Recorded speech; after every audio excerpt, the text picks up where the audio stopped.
شیخ یعقوب کی رپورٹ کے مطابق خبر شامل کی جا رہی ہے۔ حق حب علی کا ادا کرتے رہیں گے، صدیق و عمر سے وفا کرتے رہیں گے۔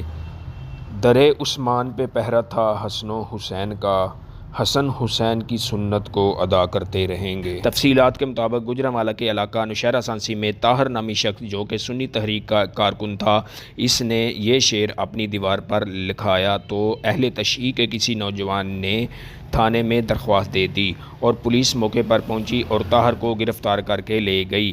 جیسے ہی یہ اطلاع سنی تحریک کے ذمہ داران تک پہنچی تو پاکستان سنی تحریک سٹی رابطہ کمیٹی کے ممبر الحافظ میاں شعیب لطیف قادری نے اپنے تحریک کے کارکنوں کو اکٹھا کیا اور تھانہ خیالی پہنچ گئے، اور اس کے ساتھ ساتھ تحریک لبیک کے کارکنوں بھی امیدوار برائے MP PP 62 محمد سلیم اللہ گمن کی قیادت میں تھانہ خیالی پہنچ گئے اور پولیس کے ساتھ بات چیت کی اور کافی دیر مذاکرات کے بعد محمد طاہر کو پولیس سے آزاد کروا لیا۔ حافظ میاں شعیب قادری اور محمد سلیم اللہ گمن کی کوشش سے علاقہ نوشہرہ سانسی فرقہ واریت کی لپیٹ میں آنے سے بچ گیا اور اہل تشیع کے ذمہ داران نے اپنے نوجوان کی اس حرکت پر معذرت کی۔ کیمرہ مین علی بٹ کے ساتھ شیخ یعقوب، نیوز 4 گوجرانوالہ۔